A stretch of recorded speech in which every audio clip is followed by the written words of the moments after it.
Hey everyone. Tonight I'm going to be discussing Necromancy, the intermediate rituals. Once you've mastered the concepts and rituals in the first video, the beginner section, you can move on to this if you seek to dive deeper into the arts of necromancy. The first thing we're going to talk about is acquiring a legion of the dead.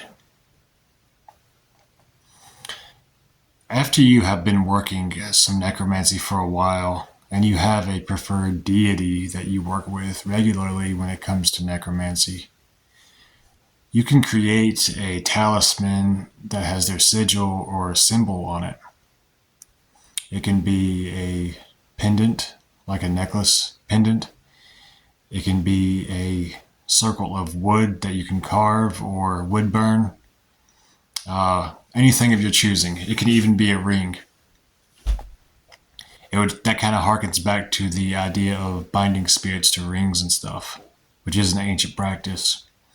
But have your sigil or symbol of the Lord of the Dead, your pendant or ring. You'll want to consecrate it and cleanse it for that purpose. Create a rite dedicated to that deity and cleanse it in incense, smoke, and salt water, and ask the deity to imbue it with the power to draw the shades of the dead to it, to assist you in your rituals. And then you'll want to, on the night of the new moon, do a ritual to draw the dead to the talisman. You can take the opening rites to the Nocturnicon and have your ring with you there, and call out to the shades of the dead that you want to bind to the ring. Then hold the ring out to them at the edge of the circle, or at the edge of the sphere. And in the name of that deity, ask them to link themselves to the ring or to the talisman, and then walk around the perimeter of your sphere. And in so doing, draw different spirits to the ring, who then energetically bind themselves to it. You can use the energy of the god form that you invoked to visualize shades of the dead coming up to the ring, coming up to the edge of the circle, and you could see them astrally, and sometimes you can hear whispers and things of that nature. And then keep walking around the circle, and you'll keep drawing in different shades of the dead into the ring or to the object. And you'll know when the ring is full or has enough spirits linked to it, because it will literally be pulsing in your hand. And then they will be linked. Thank the deity for their assistance. And you'll want to have a set time that the beings are linked to the ring or the object. And you'll also want to call up on shades or spirits of the dead of a certain nature, either ones that can help you gather information, like people who are curious in life, that way that you could be able to retain information easier for you to study different things. Or you could try to call upon the angry dead to bind themselves to the ring. That way, anytime you're going to do any cursing rites, you can wear that ring and send out all those angry spirits to the target. During the time that you have the ring or talisman, you'll want to feed that legion with energy on a regular basis, probably like once a week or so. How you do that is up to you. Some people recommend using spilt blood, and that works very well. Some people see blood as spiritual currency, and it does indeed empower the shades of the dead. You can also use other offerings like heated milk or whiskey, and you can pour it on the talisman. once a week, saying, "Feast on the heat and life force of this offering, grow strong so that you may serve my will during this time, in the name of the deity that you're working with." And after you've accomplished the purposes for which you created this talisman of the legions, you'll want to release the spirits. How you do that is you can do the whole dark sphere thing again, but walk in the opposite direction and say, in the name and by the authority and power of that deity, that you release the spirits back into the astral realm from whence they came. And as you walk around the perimeter of the circle, imagine the spirits departing and leaving the ring or talisman. Once you are done with that, thank the deity, and then later on you can do a ritual to re-cleanse the talisman strictly to the deity itself. So every time that you work with that deity, you wear that talisman or ring. This isn't something that you want to do just for, shits and giggles, or how some people like to wear occult regalia out in public, like, talismans, sigil necklaces and stuff like that. This isn't for that. It's not for a vain display of your occult affiliation. It's a serious undertaking, and you should only wear it and respect it for its intended purpose. Keep it sacred,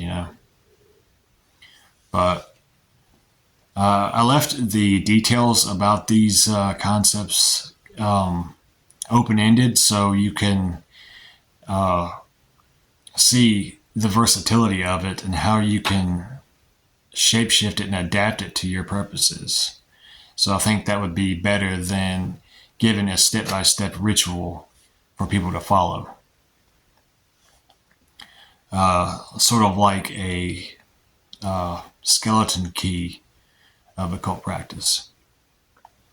Okay, next up, conjuring the wandering shades of the dead. This is pretty fascinating. This is what I really liked when I got into it, like deeper into it. You can go out somewhere, or you can even go to your yard and light 3 candles in a triangle formation and put an offering to the dead in the middle, and just call out onto the open air in the name of your preferred deity that you call the spirits of the dead, the wandering shades, to come forth and feast upon the heat and life force of the offering, and to rise up before you and speak to you secrets. And that can be very potent as well. You may see moving shadows, you may see faces appear and disappear over the triangle of candles. The candles may flicker a certain way, and you can do some research on that. Different candles flickering has different meanings. And in your mind, or you might hear it as a voice over the triangle, you could ask them what their name is, what their abilities are, where they reside, and things of that nature, and if they would like to work with you. And then when you're done, extinguish the candles, get rid of the offering, and write down your experience.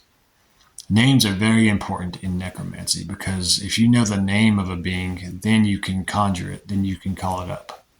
You can use that same triangle formation to call up the being later, strictly calling out that being's name in the name of your preferred deity to come to you, feast on the heat and life force of the offering, and rise up and speak to you their knowledge and their truths. Along the same lines of this is conjuring the ruling spirits of a location. This is another fascinating subset of necromancy. It's like there's a major imbalance in Western occultism, like in the United States and stuff. I noticed people are, it seems, obsessed with Middle Eastern spirits and beings that are originating in the Middle Eastern area, like Egypt or the Arabic lands and things like that. Because a lot of grimoires originated from over there, but that kind of makes it really imbalanced, because if you live in the United States like I do, there are many, many spirits not listed in books, even higher ranking, almost godlike beings that are not listed in books that are still around from the ancient times when the Native Americans performed their rites and sacrifices and stuff here. They're not dead. They're not fading into non-existence. They're very potent, and they're merely sleeping and just waiting for somebody to come across them and call them up again and work with them. And I find it fascinating that more people aren't doing that. They just go by these grimoires, which are from halfway around the world. And it's like, why don't you work with local spirits? Why don't you work with the spirits of the winds or, the rivers and things like that around you, Because you can get sometimes more potent results that way. But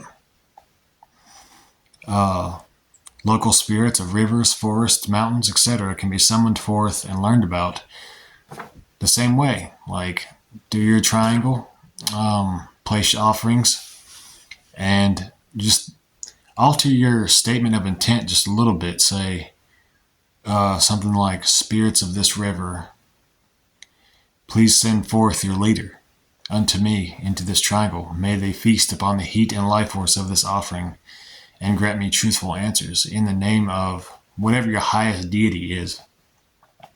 And you can also call upon, the deity of the dead, because in the mindset of most people, probably they would see beings that aren't worked with no longer as essentially dead. So they would be kind of in a twilight realm. So that can be very effective doing that. Then you'll start developing a grimoire all your own of local spirits that reside in the mountains, in the lakes, the rivers, the streams, everything. And don't be stressed out if you don't come across their names on websites, online, or in other grimoires, because some of these beings haven't been worked with for thousands of years, maybe, And so it's a very fascinating thing, a very fascinating practice to wake up the potent yet dormant energies around this general area, So that's something to really consider. Also, in the small Simon Necronomicon, the small black one that you can get at stores, towards the back is a conjuration called A Conjuration of a Dead God. And I mentioned that in the review of the Simon Necronomicon. You can use that one to good results as well. Like, there's a section there where you write out the name, or you put the name of the god that you're going to summon. And I'm sure that you could find out the names of hidden gods and deities around the general area that you're from through these practices, and then you can insert that god name into it, and it'll jumpstart their presence and the general conscious awareness of their existence in the greater reality. Because I told y'all what happened with when I summoned Ahriman, and then all these grimoires about him came out. That was really potent. But yeah, things like that. Then finally, in this video, I wanted to talk a little bit about the inner work, which is really important, calling dead aspects of yourself. Like, as you get older, you lose interest in things that you were once passionate about. Like, you can do some inner working rituals and call upon dead forms of yourself, like your child self. You could go into a ritual meditation and invoke your preferred god or goddess of the dead and ask them to allow you to speak to your child self, get their opinion on something, and see things from that perspective. You can do the same with your teenage self, your adult self, or your elder self, even from the future. And this is a little bit more far-fetched, but it's possible. The elder self, like maybe 10, 15, 20 years down the road from now, you can call them back to you to get their wisdom. And the same thing The real creepy one is, this should probably be in the advanced section, but you can conjure yourself from the future after you have died for advice and whatever wisdom you have to offer yourself after you passed on. And there are different timelines that you can follow. The one you contact is just one timeline, one aspect of how you could possibly die and what you learn from that. There's a lot of psychological dangers there, which a little bit of meditation would reveal that. But you can also see about conjuring your past lives and or your past self even. And whatever arises, you can communicate with it and maybe learn hidden wisdom that way. But I hope this video has opened up your mind to the different aspects of necromancy and how deep it really can go and the possibilities of it. But I hope hope y'all find this enlightening, and hope y'all are well. Infernal Hails.